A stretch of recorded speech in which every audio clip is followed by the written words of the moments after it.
Om Namo Bhagavate Vasudevaya. Om Namo Bhagavate Vasudevaya. Om Namo Bhagavate Vasudevaya.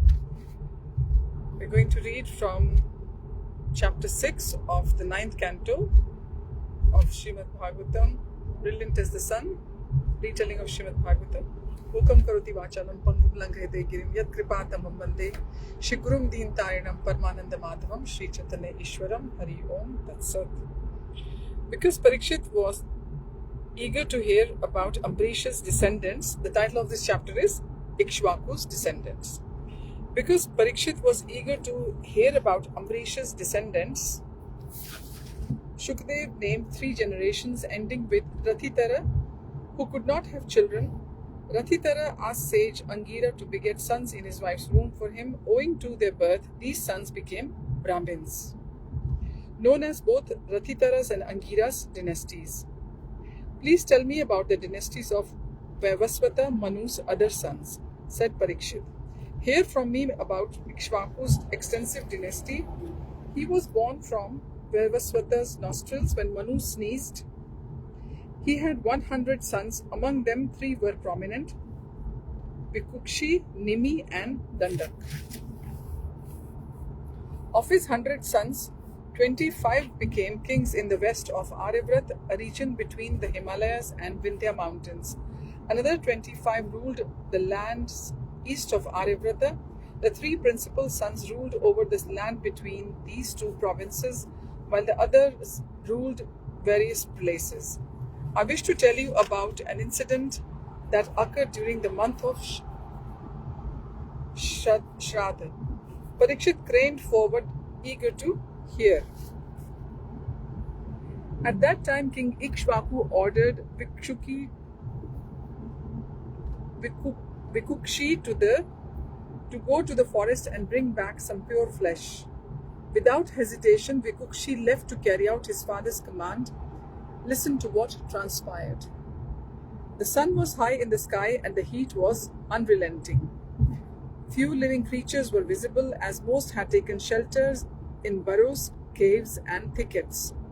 Vikukshi smoked them out of hiding and after several hours had killed sufficient animals for the sacrifice. As he rode home in the evening, overcome with fatigue and hunger, he stopped to cook and eat one of the dead rabbits hanging from the saddle. When he finally arrived home, Vikukshi immediately took the slain animals to his father, Ikshvaku, who delivered them to his chief priest, Vasishtha. Vasishtha scowled. This flesh is unfit to be offered in sacrifice. Ikshvaku looked surprised, and Vasishtha told him that part of the kill that had already been consumed, a mortal man's remnants, could not be offered to the gods. How is that possible? I took the animals from my son and brought them directly to you. No one else touched them. Even as these words left his mouth, Ikshvaku realized his son must have eaten part of the kill. Only he had the opportunity. Infuriated by this violation of religious principles, he banished Vikukshi. Leave the kingdom at once. You have committed a grave transgression. Parikshit looked surprised. That was very stern punishment. Yes, said Shukdev. Still, by strictly following Vasishtha's instructions, King Ikshvaku became renounced from worldly life and attained the highest destination after death. Vikukshi then returned to the kingdom and became king, celebrated as Shashad, which means rabbit eater. Vikukshi went on to perform many sacrifices to satisfy Krishna. Shashad's son was Puranjaya, also known by 2 other names, Indravaha and Kakutstha. Listen to how he received these names. Guards rushed into Puranjaya's court. Your Majesty, the great god Indra is approaching along with his associates. Puranjaya leapt to his feet and rushed forward to greet his exalted guests. Along with his ministers and Brahmins, he received Indra and the other gods with elaborate worship and then ushered them into the court. Then, seating the king of the gods on his throne, Puranjaya stood meekly before him with folded palms. I am honored that the great controllers of the universe are visiting my court. Pray tell me the purpose of your visit. Indra said, You should know that after a long and devastating battle with the demons, we gods have been defeated. The entire universe is now in jeopardy. Our Guru told us that you, O Mighty One, can help us defeat the demons. Now is the time to make true the meaning of your name, Puranjay, who conquers the demons' residence. Puranjay considered the god's proposal. Although an earthly opponent had never defeated him, overcoming the powerful asuras would not be easy. He said, "Since you are the Lord's agents in this world, I must do as you ask. Nevertheless, this will be no mean task. The demons have the most sophisticated weapons, chariots, and a vast army." He paced up and down, stopping abruptly. He said, "I think, Lord Indra, that if you and I combine our might, we can defeat him." Indra's handsome features broke into a smile. "What is your plan, mighty hero?" "With you as my bull carrier, I will ride into battle certain of victory," said Puranjaya. Indra's smile faded and he stood up indignantly. "Indra, the mighty king of the gods, become the bull carrier of a mere human? How dare you ask such a thing of me?" Indra raised his arm to strike Puranjaya, but Chandra stopped him. "Do not act rashly, my lord. Let us consult with our Guru and see what he says." Indra stayed his hand. Pulling himself upright, he said, "I will return soon and let you know my answer to this unusual request." With those words, Indra strode out, followed by the other gods. The next day, Indra and the gods returned. After conferring for some time, they realized Puranjaya's offer was their only hope of success. Indra would have to swallow his pride. "I agree to your terms, O king," he said. Puranjaya donned his armor and took up his bow and arrows. Seated on the hump of his mighty bull, he rode out of his palace compound, surrounded by the other gods. His generals and his army, citizens lining the streets, stood in awe. None had ever seen such a magnificent bull. The king was powerful indeed to be able to ride such a majestic creature. They cheered loudly, calling him Kakutstha, he who rides the great humped bull. As the procession marched forward, the gods encouraged Puranjaya by repeatedly calling out, "Victory to Indravaha, he who rides on the back of Lord Indra." Soon Puranjaya's army stood on the outskirts of the demon citadel. Unable to tolerate his audacity, the demon forces charged out on their fierce-looking mounts, wielding their weapons and yelling their war cries. A terrible battle ensued. For many days, the fighting was so intense that people felt their skin horripilate by hearing about it. Gradually, the demon forces succumbed to Puranjaya's relentless arrows. Falling from their mounts, limbs akimbo, they descended to Yamaraj's abode. The few who survived Puranjaya's searing shafts fled to their respective homes. The earthly king on his terrific bull carrier was invincible. "Wonderful, wonderful!" exclaimed Parikshit. "Puranjaya was indeed a mighty hero. Pray tell me what happened to the demon's kingdom. Did Puranjaya occupy it?" "Oh no," said Shukadev. Being very saintly, that powerful hero gave everything, including the enemies, riches and wives, to Indra. "Of course," said Parikshit. "What happened after?" All the gods applauded and loudly exclaimed, "Puranjaya, Puranjaya." Indra said, "Henceforth you will be glorified by three names, Puranjaya, Kakustha, Indravaha, which describe your wonderful exploits." Shukadev then listed 7 generations descending from Puranjaya, including King Shravasta, who constructed a township known as Shravastipuri. Shravasta's grandson, Kuvalyavasha, was notable for his prowess in killing the demon Dhundu with the assistance of his 21,000 sons. Consequently, Kuvala Yashava was celebrated as Dhundumara, the killer of Dhundu. Unfortunately, all but 3 of his sons were burnt to ashes by the fire emanating from Dhundu's mouth. The surviving sons were Dhrid Ashwa, Kapilashwa, and Bhadrashwa.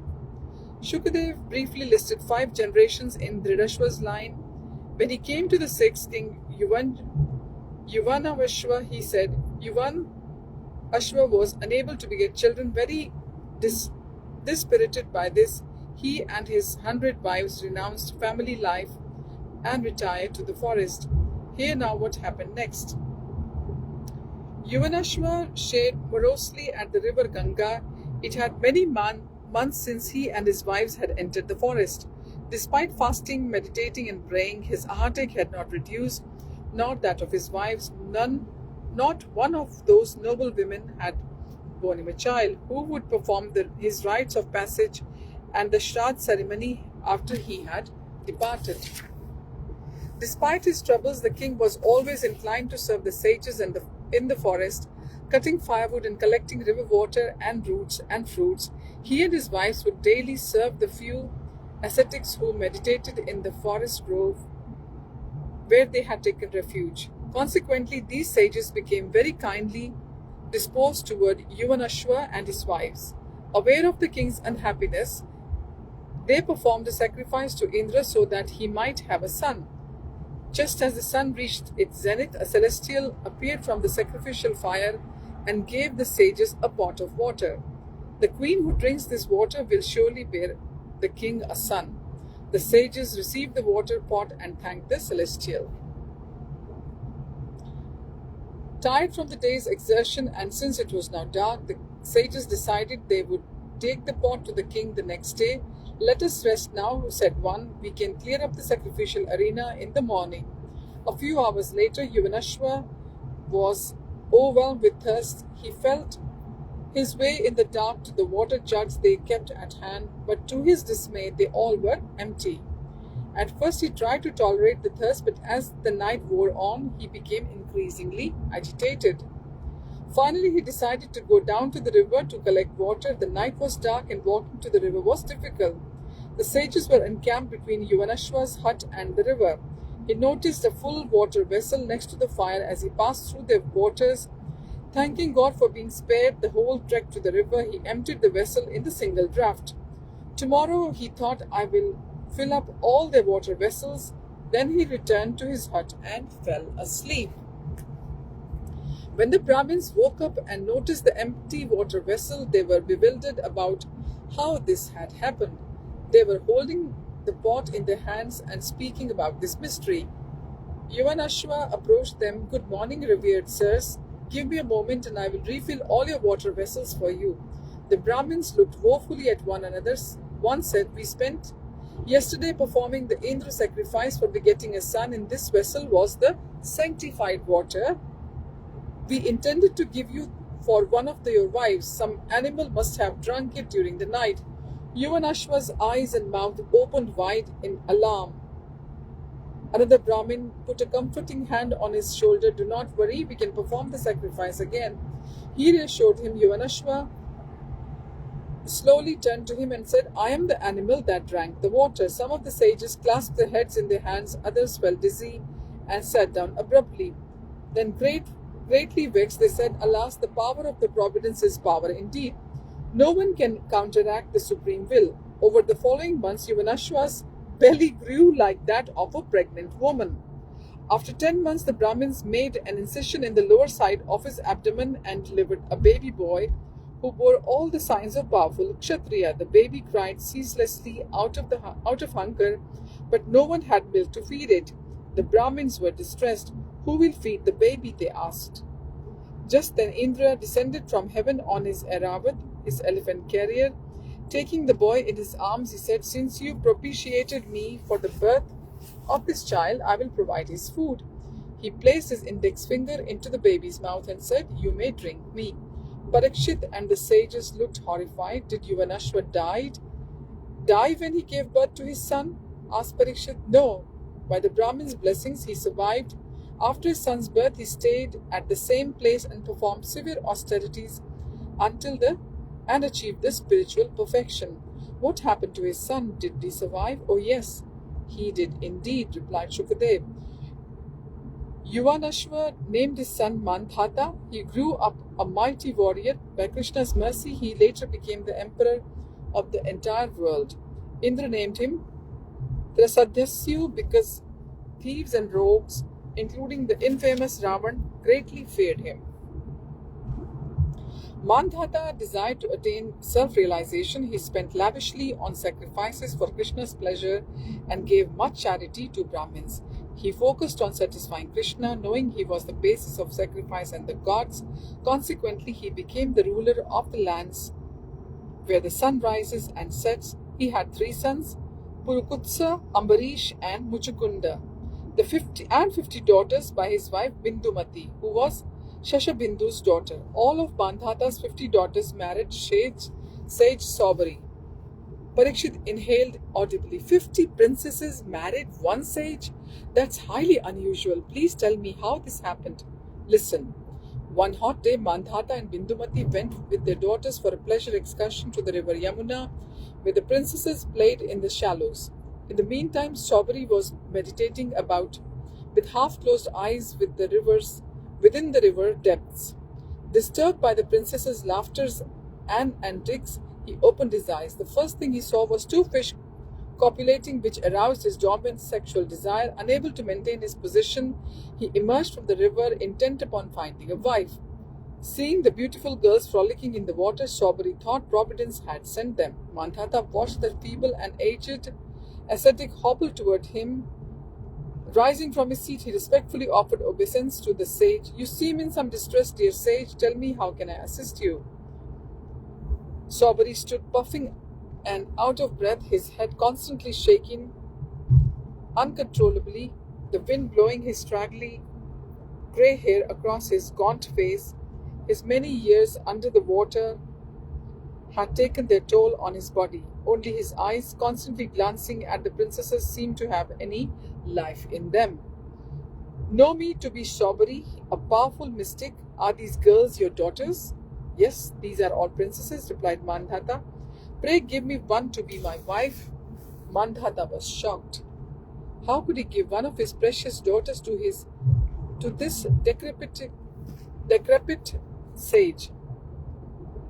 What would the poor girl think? Still, he knew it would be folly to insult Saubari, so he tactfully said, By all means, revered one, I have promised my daughters that they can choose their husbands, so whichever one chooses to marry you, I will gladly give her to you. Saubari smiled slightly. The king was shrewd. What girl would select a bony old ascetic as her husband? However, he was not helpless. By his long practice of austerities, he had attained powers the kings could only dream about. He would so transform his body that even the most beautiful celestial women would desire him, what to speak of the daughters of an earthly king. The sage said, If this is your firm promise, shall enter your court tomorrow at noon. At that time, give me an audience of your daughters, and I shall accept whoever chooses me freely.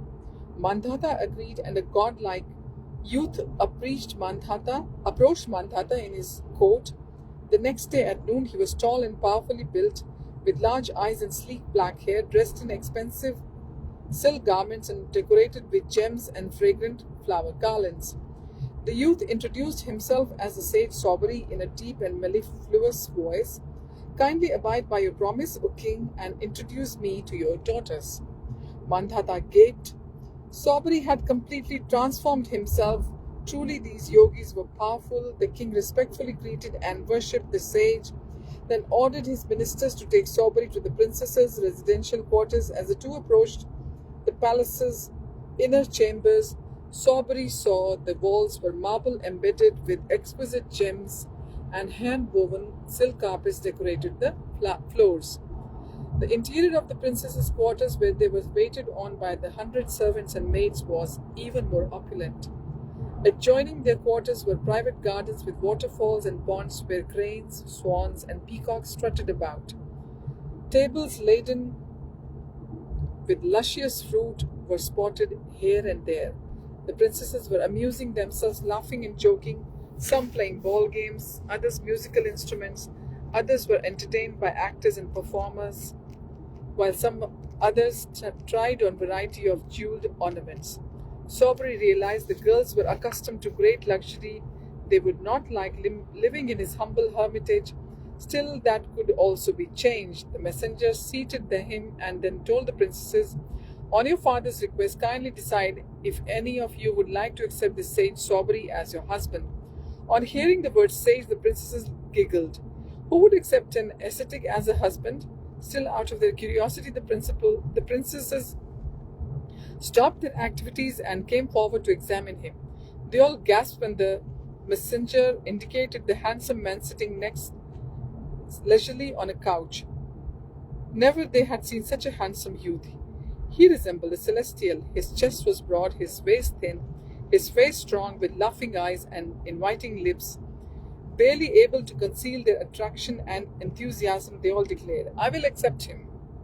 A quarrel broke out between the sisters as each tried to push herself in front and saying, "This man is just suitable for me and not for you."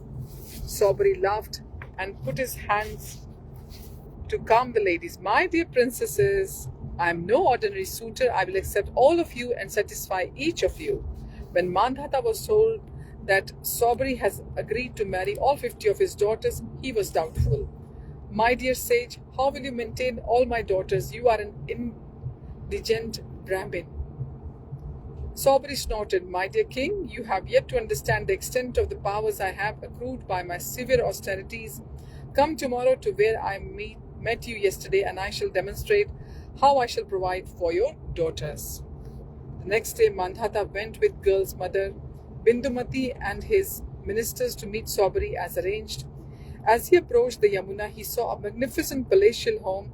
It had 50 spacious apartments, each with its own park, with clear ponds and gardens. Professional singers performed in the gardens, fragrant with flowers and filled with chirping birds and humming bees. Each apartment was amply furnished with valuable beds, seats, ornaments, and arrangements for bathing. He saw flower garlands, creams, unguents, perfumes, and other cosmetics. Delicious food was spread out on the ivory tables. Numerous wardrobes filled with costly garments and jewelry stood here and there, and each apartment had its staff of maidservants and manservants. Mandhata was astonished at seeing Saubari's household opulence far exceeded his own. With a humbled heart, he arranged for the wedding of each of his daughters to the powerful mystic. Saubari enjoyed unrivaled material pleasure in the company of his 50 wives for many years. One day, as he sat in a secluded place, he reflected on his situation. Why was it he felt as if dissatisfied despite having so much?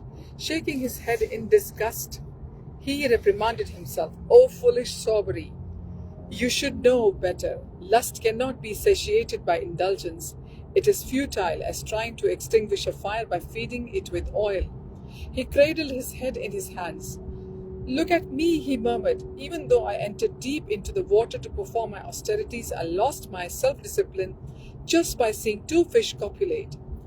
I observed all the rules and regulations practiced by saints for many years, but I have lost all my spiritual merits simply by seeing fish having sex.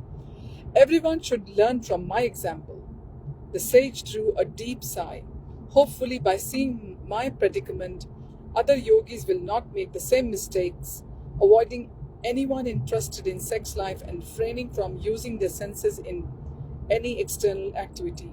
Most importantly, they should learn the importance of associating with Krishna's devotees. Lacking such association, I consorted with the fish engaged in sex. Only if there are no high-class devotees to associate with should one remain in seclusion." Repeatedly, Saubari lamented his deviation from the spiritual path. "For a long time, I engaged in mystic yoga. Just by associating with fish engaged in sex, I desired to marry. Now see my situation. I have married 50 wives, and each bore me 100 sons. My family members number 5,000. Influenced by the modes of material nature, I thought I would be happy in material life, but now I see there is no end to material desires, life after life." A hush descended on the assembly. Parikshit and the sages sat in shocked disbelief. How could such a powerful yogi lose his self-control just by seeing fish copulate? Indeed, the material energy was very powerful. Parikshit said, "What happened to Saubari in the end?" Shukadev said, "After spending some years in family life, he again detached himself from material enjoyment and retired to the forest. Since his devoted wives had no other protector, they went with him, but performing severe penances, he